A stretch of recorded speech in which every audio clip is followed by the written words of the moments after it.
What up? This is Yelawolf, and you're watching SuperHelsinki.com.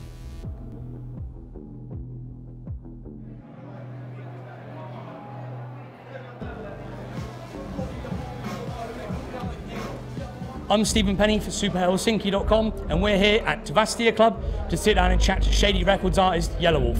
Check it out. Yeah, man, I couldn't really ask for a better, reaction to the music. I mean, like, I just let the shows is all I really look at, I don't study record sales, man. Basically I'm like, if it goes platinum, then call me. Like, I just don't, it's not like no artist truly wants to be asked, about record sales, because no one, even if it's doing good, you don't want to look at, oh yeah, it's doing great, we sold a bunch of this, or if you didn't sell this many or whatever. So as far as record sales go, I don't really, I'm told it's doing really good, so I'm stoked about that part. But as far as the perception of the actual music, yeah, the shows, have all been doing great, sold out, and pertaining to Love Story, when we do Love Story records, it goes off. So they're really digging it. I wouldn't say highlights. Obviously history was made during this tour because of Paris. It's been the most impactful, thing, that's ever happened ever in any tour. Because we were there 2 days before. We lost a fan at the Eagles of Death metal show. So that's been the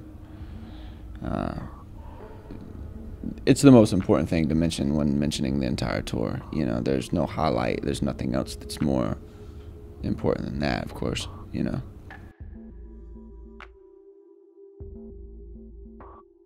I've done this for so long, man, that I don't really know how to relax anymore. But from a kid skateboarding every fucking day to now, like, riding Harleys when I'm not, movement. That's how I enjoy chilling, is moving. A couple days at the house and I'm over it. I'm ready to go. But I've got a lot of work, under my belt, like I'm already getting into the next album, and in Nashville, and produced Fifi's last album, and bringing in a couple more artists to work on their projects, so I got a lot going on right now.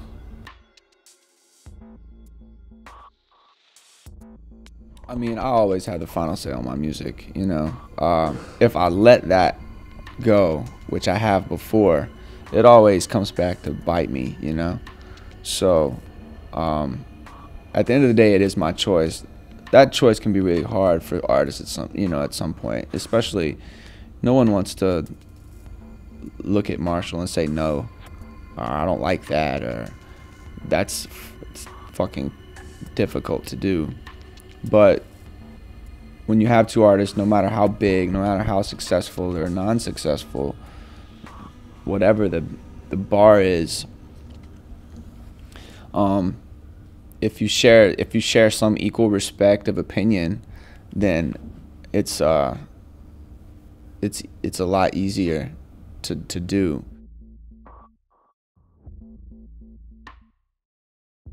As far as mixing goes, Marshall mixes his own records. When we send off to mastering and all that other shit, like, I got a couple mixes back off Love Story that it was just like, man, this is not what I sent you.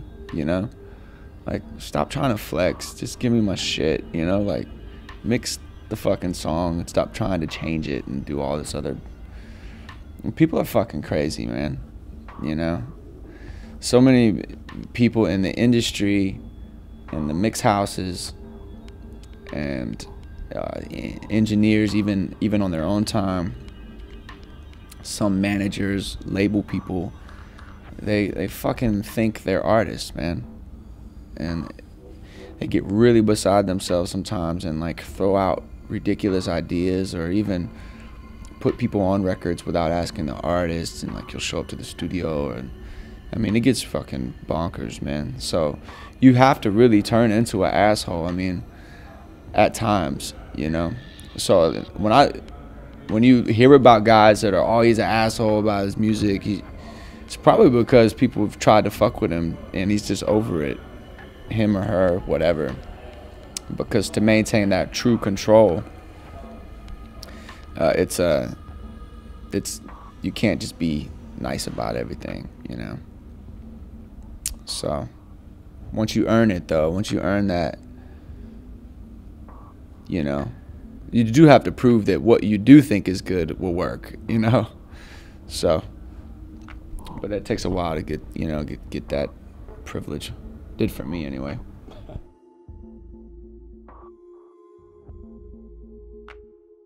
When I got my deal out of leaving South by Southwest in 2010, I want to say 10, 11, somewhere in between there. You know, Twitter was still the biggest thing. MySpace was completely dead. But Instagram and really hadn't popped in. I say all that because social media is what was feeding my blogs, and all that shit was really helpful in my world. But it wasn't the industry standard yet. After I got my situation, the biggest change I saw one, performance style and changed with all, seemed like, well, it started with hip hop, then went over to country, and then everybody was, flip their style up performance wise.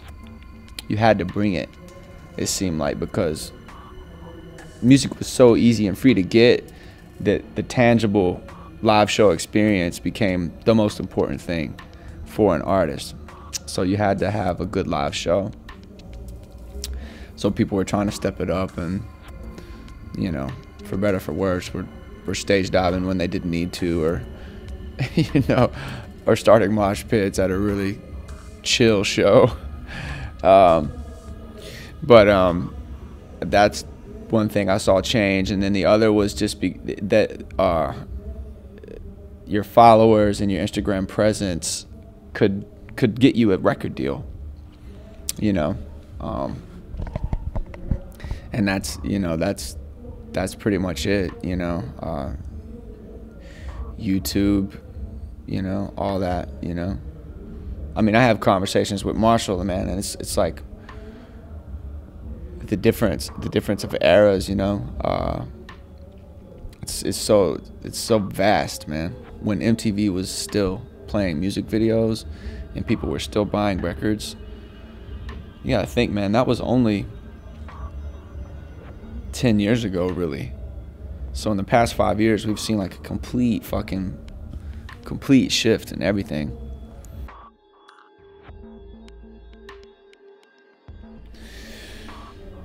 Well, I'm a big Kendrick fan. I'm a big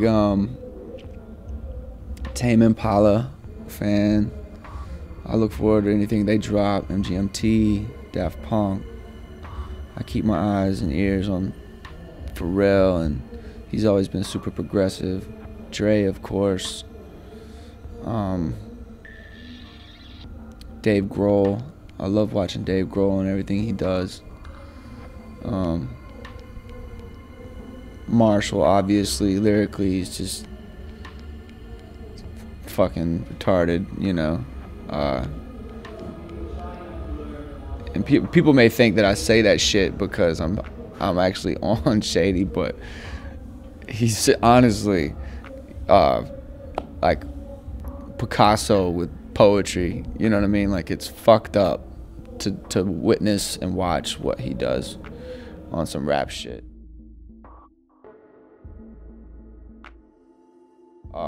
Shit, man. I've got a couple projects I'm working on. Also producing this project for this kid named Ricardo Grimm with DJ Paul from 36 Mafia. It's a rap metal record. It's gonna be nuts. Fifi's new album. Actually, Fifi put a record out from the album. She decided she just wanted to put it out for Paris for free. It's called I Don't Know You Anymore, and I put that up on my social media a few days ago. I'll link to her page. And it's really dope. She's on some like romantic, dark cafe rock and roll shit. Shit, man. I've actually got a few projects that I can't really talk about yet. You can give us an exclusive. No. It's worth asking. There's no such thing as an exclusive. You guys put it out and everybody fucking knows about it. It's not exclusive to Finland. It's the internet.